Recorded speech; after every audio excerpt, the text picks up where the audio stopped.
Okay, so here, that's the back of the walled kitchen gardens, and on this side, you can see this. You can see where a wall's been rebuilt there. But here, I believe, don't shoot me down in flames if I'm wrong, but I believe here, where we've got this, remains this corner wall here, I believe this was the boiler house that served the kitchen gardens, particularly the hothouses. So clearly been cleared off as well, but there are the remnants of those walls there. Not much else to show you. It's just a bit of a little bench area up there that leads up to the recreation park there now. So yeah, just in case you'd seen that in the history book. And yeah, this is down to Parable Lane, which is a lake. It's like a river in winter, if you see from the second video I did.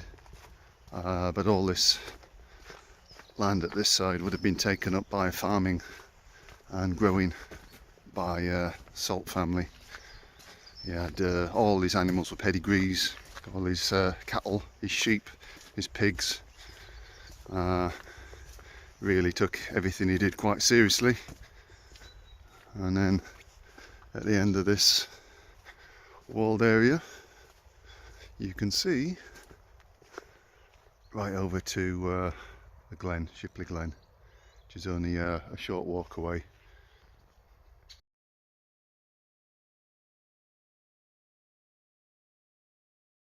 Oh boy, so that's me happy. Just had a chat with a lovely family living in the gardener's cottage, and they've let me in. I'm in the kitchen gardens, folks. So here we've got, first of all, just get past these blackberry bushes.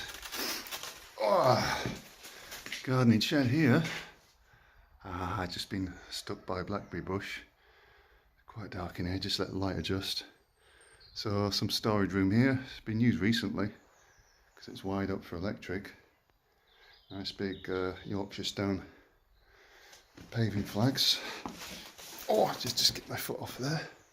Let's have a look to the back of here. So this looks like some kind of barn shed or shelter, who knows. Roof's been replaced. Not much really to see there. Let me get out without getting spiked again. Oh, holy moly.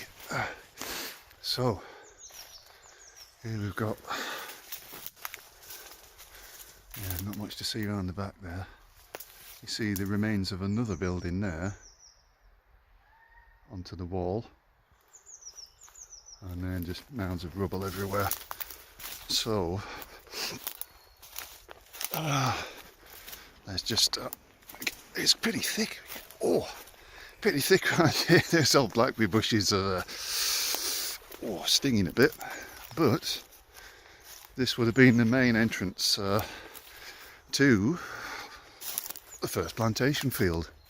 So we walk through here. All of this would have been rows and rows of Lord knows what, whatever they were growing, and then head to the middle here. I'm just going to see this rather peculiar looking stone circle fit in the middle here,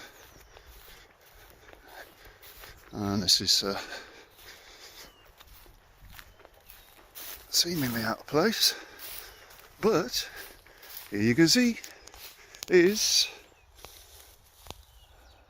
the Milner farm well. So one of the points where they would have drawn the water.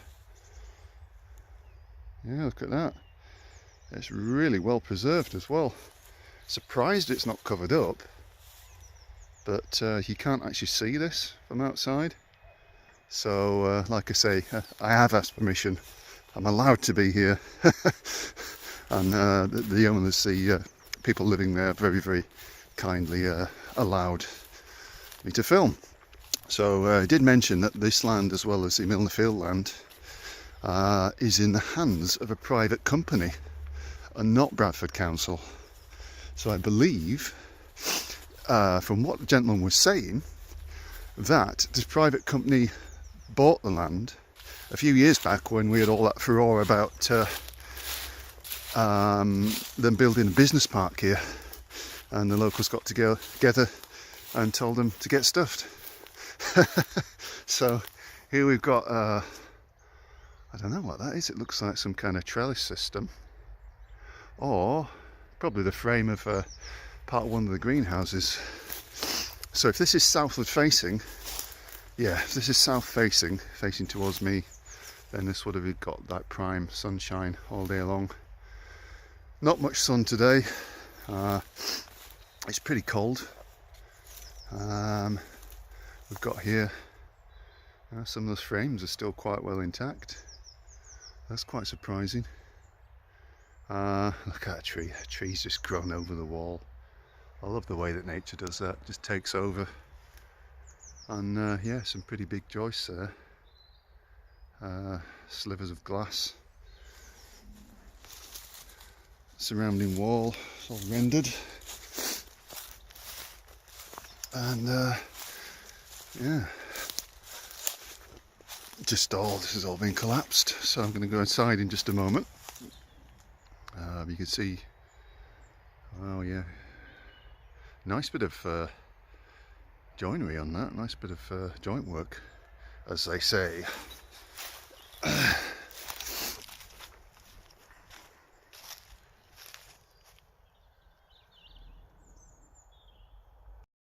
Okay, so correction and apology time again. This was actually a fountain, not the well. I got carried away. What can I say? You know, throw me down a well. So yeah, that was actually the fountain that was in the middle of the grounds, and I'm guessing that would have been ornamental. But yeah, there we go. That's that correction. One other minor correction as well. Been referring to the Bothies and the boiler houses. In this video, you'll see the series of what look like open fireplaces and chimneys and so on. Well, Bothies were used by the gardeners, so were just very small rooms that had a fireplace and big enough room for a bed to sleep in.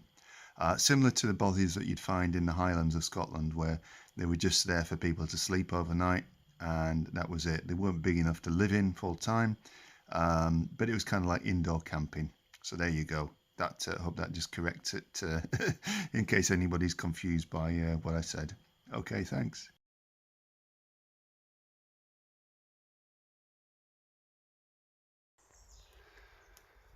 The doorway's in there. So it looks like we're going right to the end.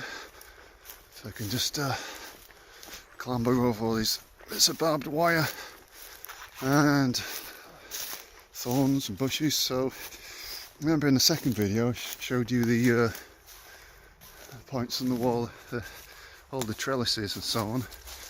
And you can see the thick wrought iron as a solid. So again, south facing, might have grown vine fruits or plants on there.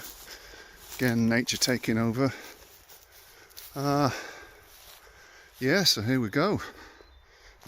Let's step inside.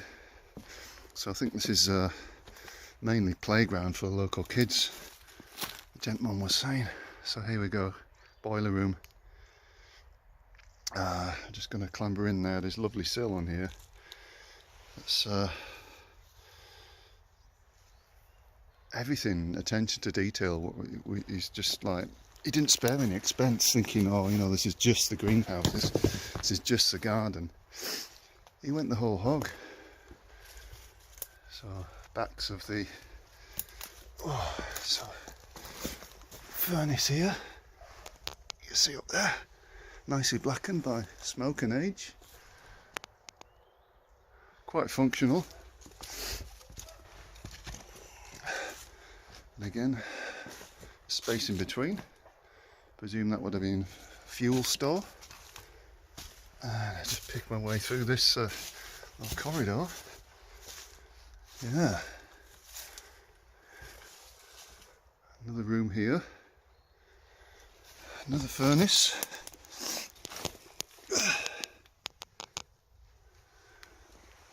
Oh, I can actually smell the ash in there still. It's quite a visceral smell. Yeah. There we go. Yeah, another boiler back there, another fireplace that's been ripped out or fallen out, and pipes there, pipes leading off. Yeah, pipe down there. I presume this would have been coal fired or wood fired. And here we go. Yet another furnace. So we've got like 4 furnace rooms here. So I presume that would have been control for the whole thing. Let's clamber over here. Oh, let's see what else we can see. So yeah, we've got a series of rooms here. I presume these may have been glass topped. I don't know. But yeah, there you go. Fireplace in the woods.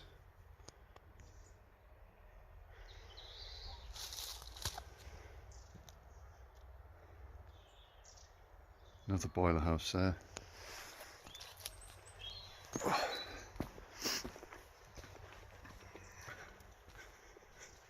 And that's the other entrance, covered over with barbed wire.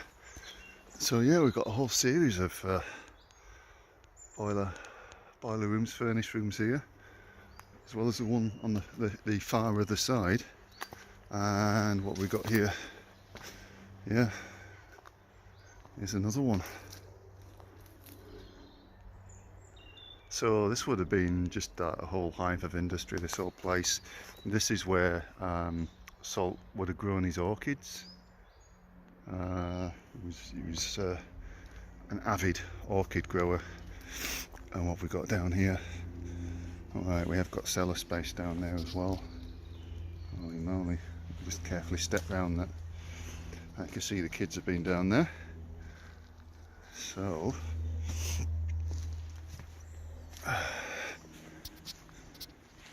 another cellar space here. How far that goes back? Not too far, but again, this whole wall section seems to have been dedicated to storage, heating, and then presumably furnaces would have been down there. You can just see the 2 big iron beams holding everything up still. And if I just walk across here, can see back out this section here, big iron top bins, maybe for composting or materials. So yeah.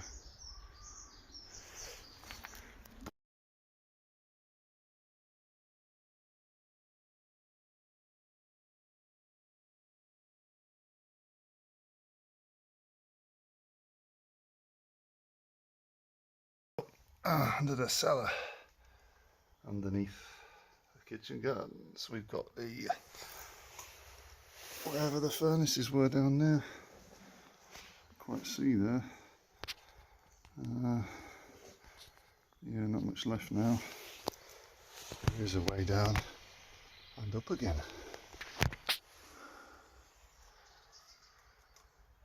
I imagine it would have been fun working down here. Yeah, shoveling coal.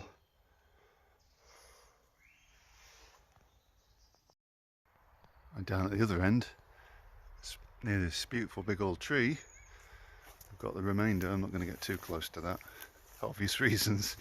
It's what you call a remaining standalone wall, complete with mullion, and I don't want that coming down on top of me. So let's have a look around this side. So you can see intact here, greenhouse doors, nice bit of hinge work there, solid, and Yeah. Again, not sure what this was. You've got remaining mullions there. There's a small room there. Could have been a hothouse. Not sure. As the only remaining photos of the actual greenhouses are just from a distance. And people have asked as well, where was the model railway that Salt built for his children? Well, it was in this area, just near the kitchen gardens as well. And I'm just going to try squeeze under here, get a better look. Here on this side, you can see the remainder there. And over here, we've got, yeah, beams strewn everywhere. I mean, this obviously seems more well preserved than the house ruins, with it being closed off to a lot of the elements. And here, see what we've got here. Let me just crouch under here. Right, so presuming that those are either some kind of feed troughs or what, I'm not sure, but they are iron, solid cast iron. Anybody got any ideas on those? Please let me know. A lot of this is just totally overgrown with thicket. Holy! I'm going to avoid the really treacherous areas and take you back around to the other side.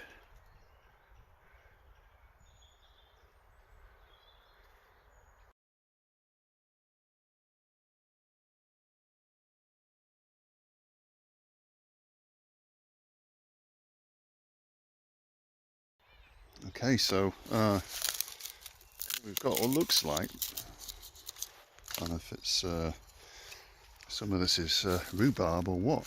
I presume all Titus loved his rhubarb, but this is the middle section.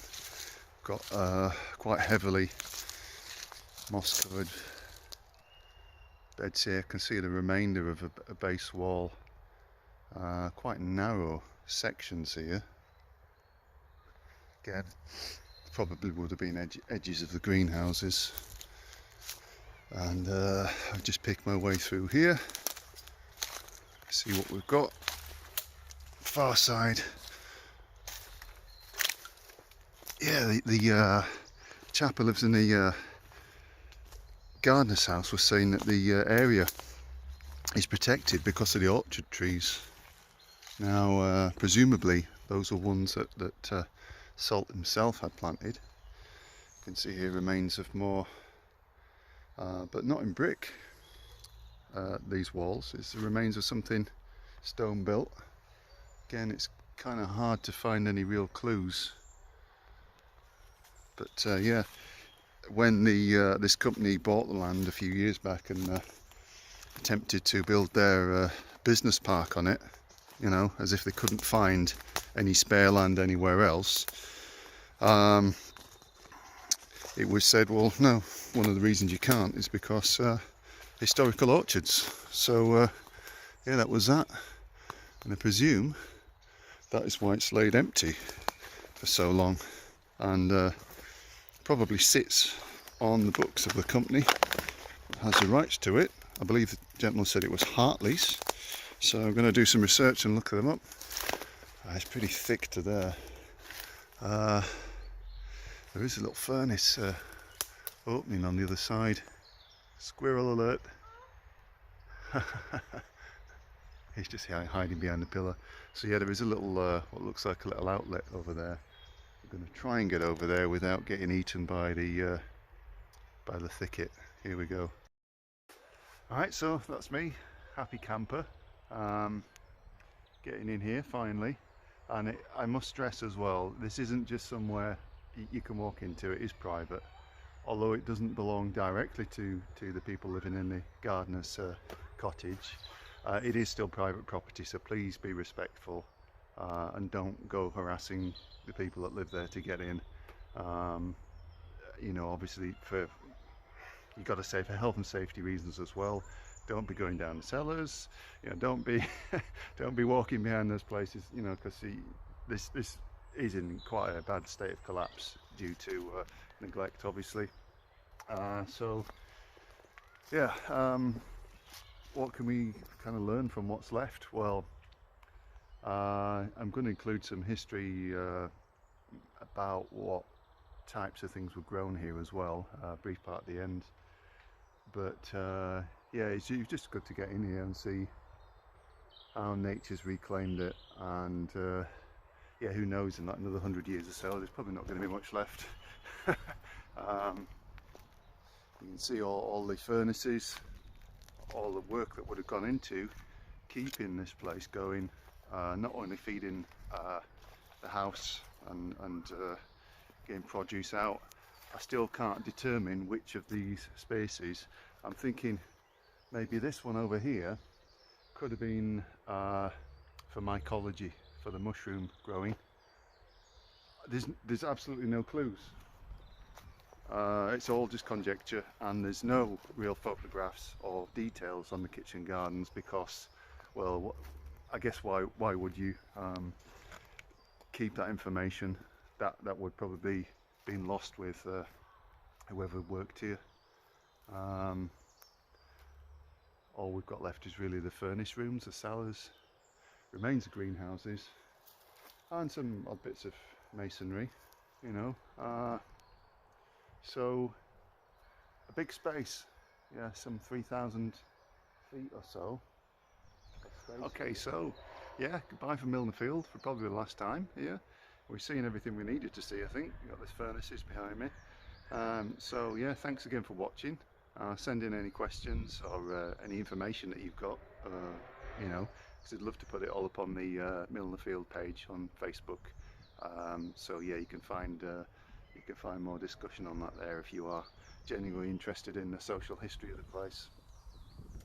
So thanks for now, and thanks for watching. See you.